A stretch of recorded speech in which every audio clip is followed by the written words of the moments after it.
So, when you have custom silicon, like I mentioned before, you're kind of limited by the hardware design. But when you have a general purpose core in there, you're at the mercy of anyone who can inject code into it. I mean, like the rest of the computer is not any different. I mean, the keyboard has had an independent programmable microprocessor in it for a very long time. The only difference was that the standard piece, a standard AT keyboard, didn't actually allow you to do firmware updates.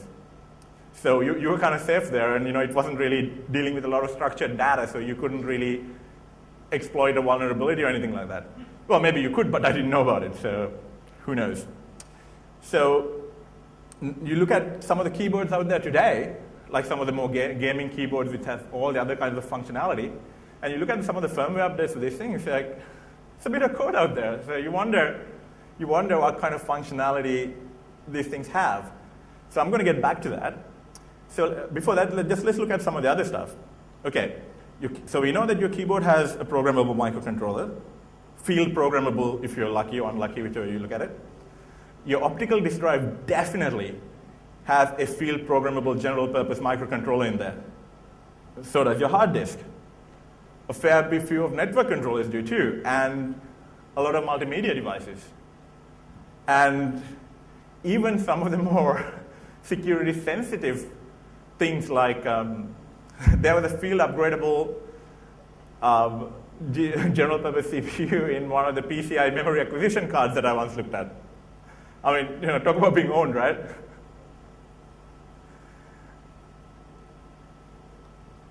Okay, not just your PC, I mean, even your phones just have multiple microcontrollers in there. Like, for example, any smartphone today has at least 2 programmable microcontrollers and a DSP. Like, for example, the iPhone, I mean, the poster boy for the smartphone generation, has 2 ARM cores, one in the baseband processor, one's the application processor, and it also has a DSP to do all the media decoding and encoding. So it's a lot of programmable computers out there that kind of share the same resources, completely bypasses the security model because no one cares about it, and field upgradable. So what are some of the security implications of this? Peripheral devices have low-level access to the system, duh. So, they sit on the bus, they do all kinds of funky things, and they handle data, like a keyboard would have access to your keystrokes by definition. Your hard drive controller would have access to your data by definition. So even though no one considers the integrity of these devices to be crucial to the system security model, they're right there sitting, just passing your data back and forth. So they're very strategically placed. And just like anything else, I mean, all these field upgradable general purpose microcontroller-based peripheral devices are vulnerable to at least 2 attacks without even getting into the hardware level. One is obviously firmware update attacks, where you basically update your own firmware to get it to do things that it's not supposed to do. Or you can have runtime code injection attacks. Just like, it's not any dissimilar from a piece of network software. It runs code, it passes data back and forth, it processes structured data, and it can be owned. And on top of that,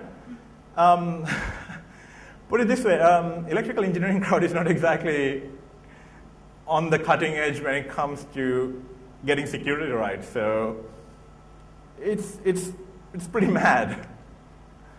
So let's take a quick look at one of the firmware update attack examples. This is obviously in the public domain.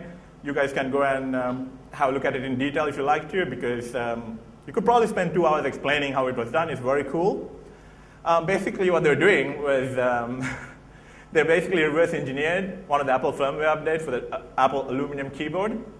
They embedded their own code into the firmware update and implemented a rudimentary keyboard sniffer right on the keyboard. So there you go. I mean, you're, well, I mean, pardon me for my French, but your security product can kiss my ass, right? I mean, your anti-sniffer stuff can, well, do whatever. It doesn't help. And you can throw your little key sniffer dongle away. I'm not accusing you guys of using such a thing. I'm just saying you can just throw it away. So yeah, that's the title of the presentation. You can find it in the Black Hat archives. It's really cool. Check it out. Okay, any questions so far? Yes? No? Maybe? No? Okay, this time I'm going to take the silence as a no. Okay, runtime code injection examples. Let's take the poster boy of our smartphone generation, the iPhone. Okay, how many people have iPhones here? Okay, how many people have unlocked iPhones here?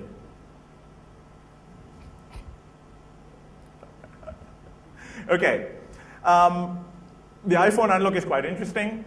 The network lock is implemented in the baseband processor, which takes care of the network communication side of it, or their network communication side of it. So, interesting things. The baseband code firmware is encrypted, and it's actually pretty hard to update the firmware. But interestingly enough, the interface between the baseband processor and the application processor, which is implemented very much like Android, very much like Nokia BB5, that interface is vulnerable to simple Stack Overflow attacks. And the particular vulnerability that works for the baseband that came with 3.0.1 is called the 80 plus xlog equals 1 blah blah vulnerability. It's a straightforward Stack Overflow, so you don't need to overwrite firmware at all. You can basically inject code, and once you inject code, you can do whatever you want with it. So you don't really need to have the ability to be able to overwrite firmware to be able to exploit these devices.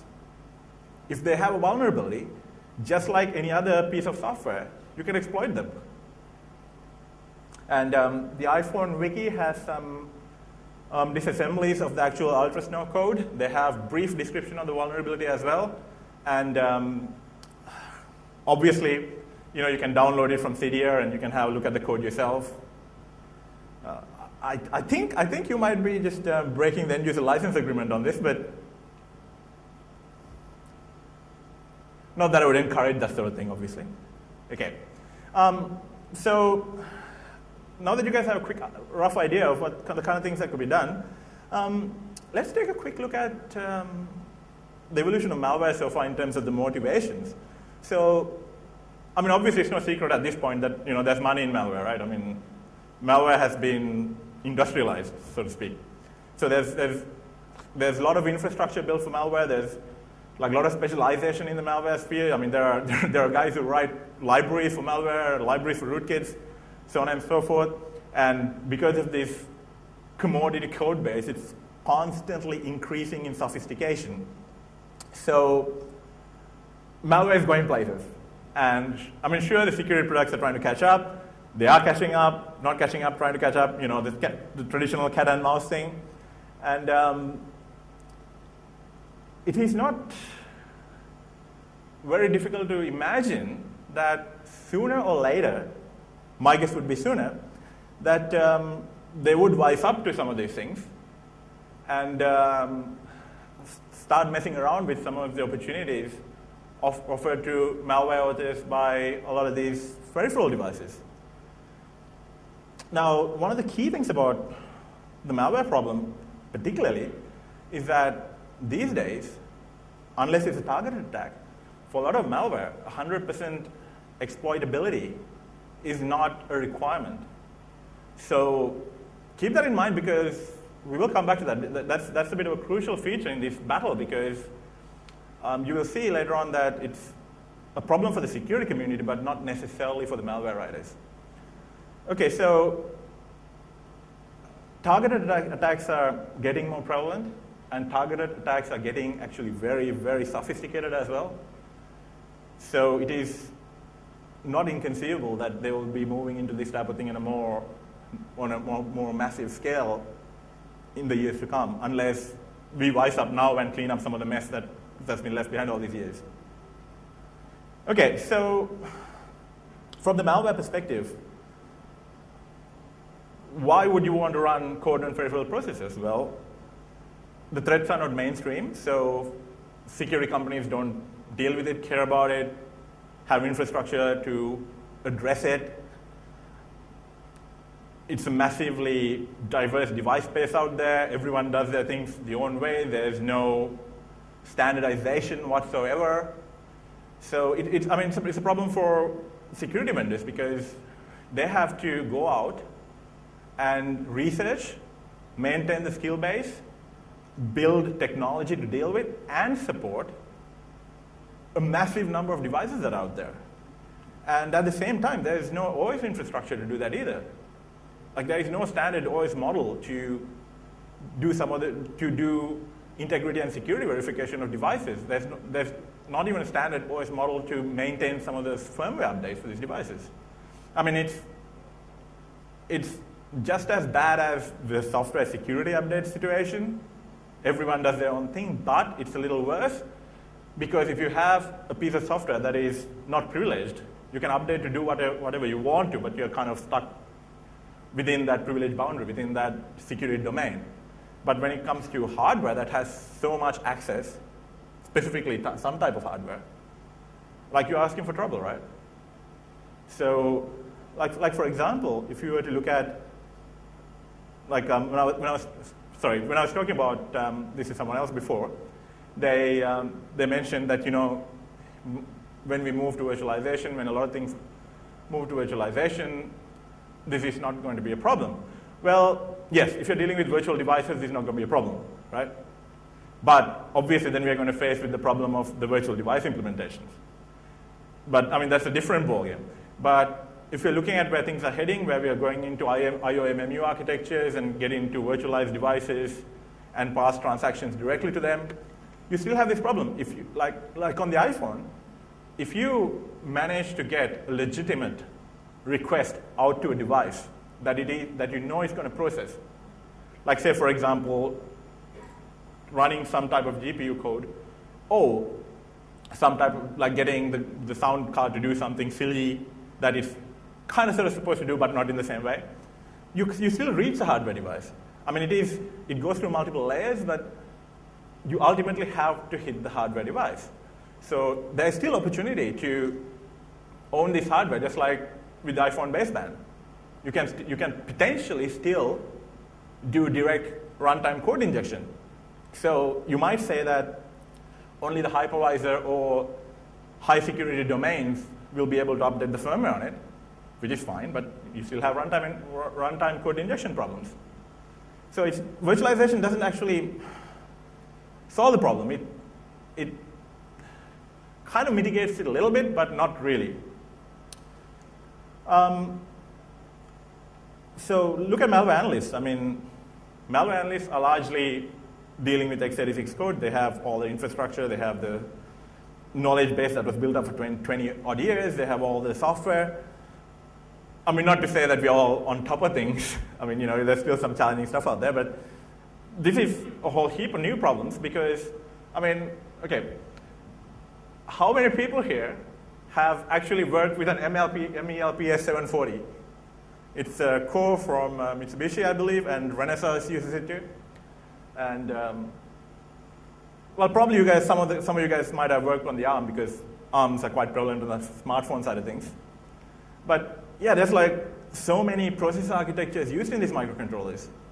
So imagine from a security vendor perspective, suddenly if I had to maintain a knowledge base and invest in infrastructure to deal with all these security architectures, if you get enough volume, it'll probably be worse than the signature bloat problem that we are trying to deal with today.